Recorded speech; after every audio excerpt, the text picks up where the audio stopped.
नमस्कार, अपना उत्तर प्रदेश में आप सभी का स्वागत है। मैं हूं आपके साथ सृष्टि शुक्ला। बुलेटिन की शुरुआत करते हैं बड़ी खबर के साथ। लखनऊ से बड़ी खबर आपको बता देते हैं। मंत्री दारा सिंह चौहान ने बीजेपी छोड़ी। आज सपा का दामन थामेंगे मंत्री दारा सिंह। पर्यावरण एवं जंतु उद्यान मंत्री थे दारा सिंह। आपको बताते चले, योगी आदित्यनाथ की कैबिनेट से इस्तीफा देने वाले दारा सिंह चौहान आज समाजवादी पार्टी में शामिल होंगे।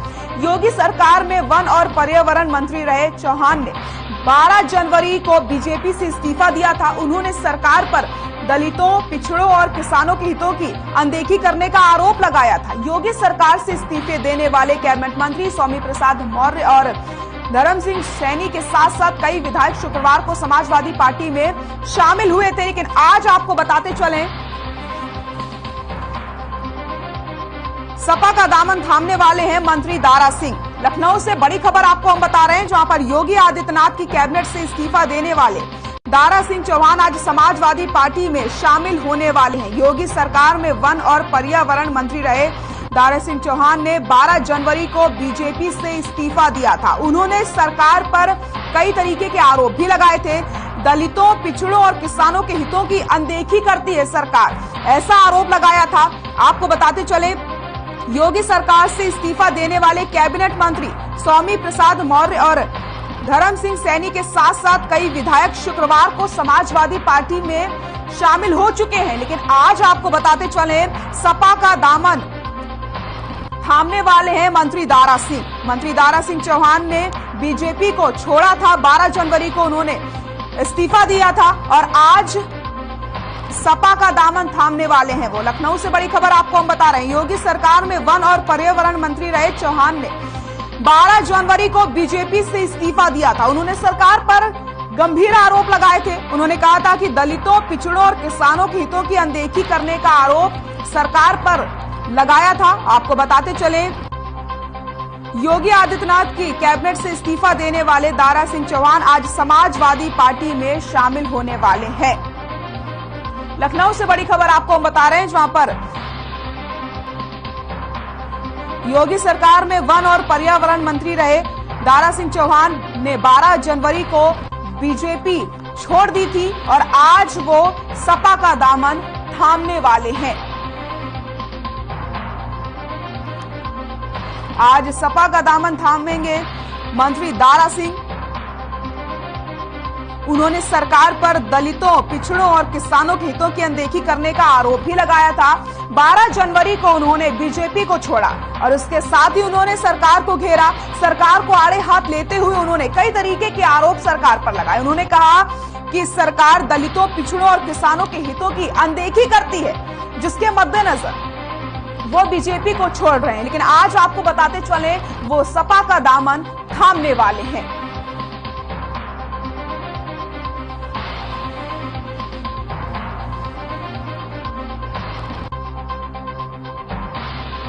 बड़ी खबर आपको लखनऊ से हम बता रहे हैं, जहां पर आज सपा का दामन थामने वाले हैं मंत्री दारा सिंह। लखनऊ से बड़ी खबर बता रहे हैं, योगी आदित्यनाथ की कैबिनेट से इस्तीफा देने वाले मंत्री दारा सिंह चौहान आज समाजवादी पार्टी में शामिल होने वाले हैं। योगी सरकार में वन और पर्यावरण मंत्री रहे चौहान ने 12 जनवरी को बीजेपी से इस्तीफा दे दिया था। सरकार पर गंभीर आरोप भी लगाए थे। उन्होंने कहा था कि दलितों, पिछड़ों और किसानों के हितों की अनदेखी करती है सरकार और आज वो सपा का दामन थामने वाले हैं। बड़ी खबर आपको बता देते हैं, उत्तर प्रदेश चुनाव के लिए बीजेपी ने भी 2 चरणों के लिए अपने प्रत्याशियों की सूची जारी कर दी है। बीजेपी की तरफ से केंद्रीय मंत्री धर्मेंद्र प्रधान और अरुण सिंह ने प्रेस कॉन्फ्रेंस करते हुए पहले चरण के 58 में से 57 सीटों पर उम्मीदवारों की सूची जारी की। आपको बताते चले, 55 में से 48 सीटों पर उम्मीदवारों की घोषणा भी कर दी गई। उत्तर प्रदेश के मुखिया सीएम योगी आदित्यनाथ गोरखपुर सीट से चुनाव लड़ेंगे। वहीं deputy CM Keshav Prasad Maurya Sirathu seat से चुनाव लड़ेंगे। वहीं नोएडा सीट से रक्षा मंत्री राजनाथ सिंह के बेटे पंकज सिंह को टिकट दिया गया है।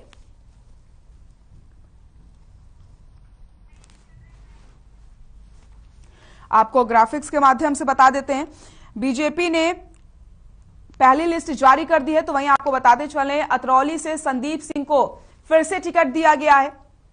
किसे कहां से टिकट मिला है ये आपको हम बता रहे हैं। एतमादपुर से डॉक्टर धर्मपाल सिंह को टिकट दिया गया है। तो वहीं मथुरा की अगर हम बात करते हैं तो श्रीकांत शर्मा को उम्मीदवार बनाया गया है।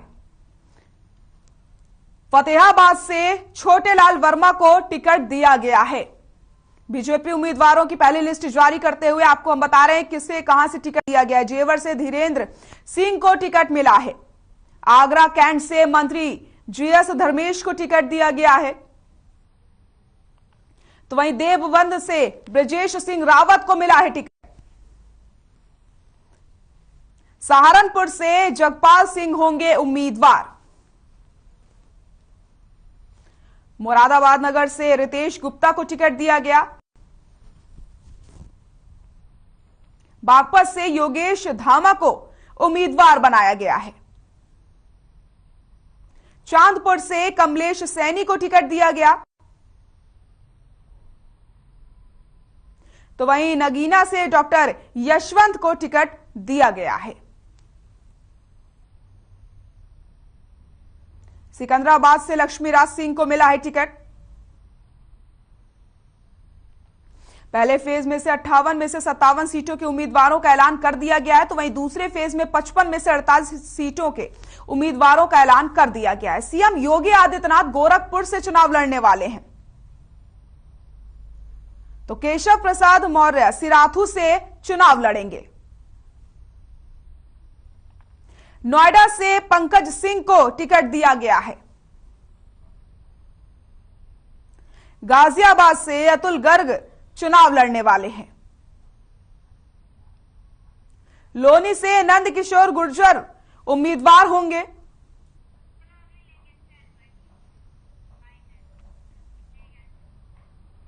उत्तर प्रदेश में आगामी विधानसभा चुनाव में एक के बाद एक राजनीतिक पार्टियां अपने अपने प्रत्याशियों की लिस्ट जारी कर रही हैं। वहीं बीजेपी के प्रदेश उपाध्यक्ष शंकर सिंह ने अपना बयान दिया है कि पार्टी जिसको चाहती है उसे टिकट देती है।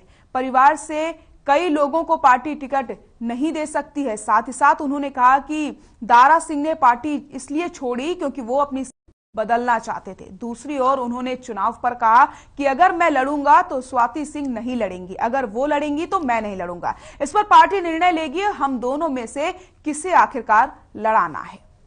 छोड़ के गए हैं वो कोई अपने व्यक्तिगत पारिवारिक कारणों से गए हैं। माननीय स्वामी प्रसाद मौर्य जी के खुद मंत्री थे और उनकी बेटी सांसद थी और तीसरा अपने बेटे को भी चुनाव लड़ाना चाहते थे। तो भारतीय जनता पार्टी भाई उनके समर्थकों को जो भी मजबूत थे पिछली बार भी टिकट दिया था, लेकिन एक ही परिवार में इतने टिकट भारतीय जनता पार्टी में संभव नहीं है। हमारे पार्टी में भी बहुत बड़े वरिष्ठ नेतागण हैं, राष्ट्रीय स्तर के नेता हैं, लेकिन मैक्सिमम दो लोगों से ज्यादा कोई एमपी है तो कोई किसी घर में एमएलए बन गया, लेकिन ये नहीं है कि पूरे परिवार के ही लोगों को टिकट दे दिया जाता हो। तो इसके कारण उनके सामने एक टेक्निकल प्रॉब्लम थी। दूसरा, आप समझिए कि माननीय दारा सिंह चौहान जी अपना सीट बदलना चाहते थे। वो चाहते थे कि मधुबन बदल करके हमको कोई और सीट दे दी जाए। तो हम लोग जो कोई 5 साल के दूसरे काम किया तो मैं उसका चेंज करके नहीं हो पा रहा था, तो इसके कारण वो गए हैं। तो ये सबके अपने व्यक्तिगत कारण थे। और यदि ये बात ये बोल रहे हैं कि मैं इस कारण गया, तो भाई आप 5 साल मिनिस्टर रहे, क्या आपने कभी भी सार्वजनिक बोला कि हमारी ये बातें नहीं सुनी जा रही है या हमारे समाज की बात नहीं सुनी जा रही? ये केवल अपने परिवार के लिए लोग, हम केवल उन्हीं लोगों की बात नहीं करते जो भी गठबंधन में गए हैं। माननीय ओम प्रकाश जी हैं, भाई वो अपने बेटे को लड़ाना चाहते हैं, लड़ाएंगे।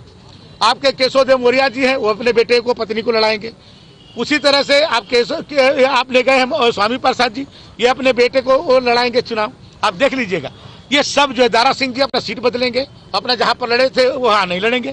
तो ये लोग अपने व्यक्तिगत कारणों से गए हैं, न कि कोई अपने समाज के कारण या कोई इनका काम नहीं हुआ इसके कारण। ये तो लास्ट में जब देखे कि मेरा यहाँ पूर्ति नहीं हो रही है तो अखिलेश जी ने ऑफर दिया कि हम पूर्ति कर देंगे। बसपा सुप्रीमो मायावती ने बीएसपी कार्यालय पर एक प्रेस कॉन्फ्रेंस की। उन्होंने आने वाले उत्तर प्रदेश विधानसभा चुनाव के दौरान उम्मीदवारों की सूची जारी कर दी है। उन्होंने कहा कि 53 सीटों पर उम्मीदवारों को अंतिम रूप दिया गया है, शेष 5 हम 1 या 2 दिन में जारी कर देंगे। साथ ही साथ मायावती ने कहा कि आगामी विधानसभा चुनाव में जनता हमारी पार्टी को फिर से सत्ता में जरूर लेकर आएगी और मैं भी उन्हें विश्वास दिलाना चाहती हूं कि आपको बताते चलें, हम इस बार सत्ता में आने के बाद हमारी पार्टी अपने पूर्व के रहे शासनकाल की तरह ही सरकार चलाएगी। इस दौरान मायावती ने उत्तराखंड, पंजाब के मतदाताओं से भी बसपा के लिए वोट करने की अपील करी है कि उत्तर प्रदेश में यूपी विधानसभा के आम चुनाव 7 चरणों में हो रहे हैं और पहले चरण में 58 विधानसभा की सीटों पर विधानसभा का आम चुनाव हो रहा है और बीएसपी ने पहले चरण की जो 58 विधानसभा की सीटें हैं तो उनमें से 53 विधानसभा की सीटों पर कैंडिडेट फाइनल कर दिए हैं। 5 सीटें बची है, 1-2 दिन में वो भी फाइनल हो जाएगा। तो आज मैं अपने जन्मदिन के शुभ अवसर पर तो बीएसपी की जो उम्मीदवारों की सूची है तो उसको मैं पहले चरण की सूची आज मैं जारी कर रही हूँ। 58 में से 53 विधानसभा की सीटों पर जो ये सूची ये मैं आज जारी कर रही हूँ और इसकी कॉपी आप लोगों को मेरे प्रेस के बाद खत्म होने के बाद इसकी एक प्रति आप लोगों को दे दी जाएगी। देश में चुनाव के नजदीक जिस प्रकार से स्वार्थी किस्म के लोगों का दल बदल करने का सिलसिला शुरू हो जाता है तो इसे खास ध्यान में रखकर अब दल बदल कानून को काफी सख्त बनाने की जरूरत है, क्योंकि इससे हमारे लोकतंत्र पर भी काफी बुरा प्रभाव पड़ रहा है। इसके अलावा जो दल बदलू नेता व सपा के साथ सपा के साथ गठबंधन करके चुनाव लड़ने वाली पार्टियां ये कह रही हैं कि ये पार्टी यानी कि Samajwadi party SC, ST, OBC और MC यानी कि माइनॉरिटीज कम्युनिटीज वर्गों के हितों की व इनके संतों, गुरुओं व महापुरुषों आदि को भी सम्मान करने वाली पार्टी है। तो इसमें रत्ती भर भी सच्चाई नहीं है। जैसे आपने देखा होगा कि कुछ नेता लोग दल बदलू बहुत चीख के बोल रहे थे। ये समाजवादी पार्टी के साथ साथ अम्बेडकरवादी पार्टी भी ये है वो है, आप लोगों ने देखा होगा, मतलब वो चिल्ला के बोल रहे थे। लेकिन जो ये कह रहे थे कि ये पार्टी समाजवादी पार्टी जो है ये समाजवादी के साथ साथ अम्बेडकरवादी भी है, SC, ST, OBC और विशेषकर माइनॉरिटीज के हितों की पार्टी है, लेकिन जिसमें रत्ती भर भी सच्चाई नहीं है। क्योंकि जिस समाजवादी पार्टी ने दलितों के सरकारी नौकरियों में पदोन्नति को लेकर लाए गए विधेयक को राज्यसभा में फाड़कर फेंक दिया था और इस विधेयक को पास नहीं होने दिया था, जो अभी तक भी लटका पड़ा है, तो ये भी इनको जानना चाहिए। तो ये कैसे दलित हितैषी पार्टी हो सकती है? साथ ही दलित समाज में जन्मे संतों, गुरुओं व महापुरुषों के नाम पर रखे गए जो कुछ जिलों के या जो कल्याणकारी योजनाएं हैं, जो भी हमने काम किए तो उनका सपा ने हमेशा विरोध किया है। और इस संदर्भ में मैं आपको ये बताना चाहती हूँ, जब मेरी सरकार थी तो मेरी सरकार ने भदोई के वक्त हो चला एक छोटे से ब्रेक का, जल्द हाजिर होते हैं।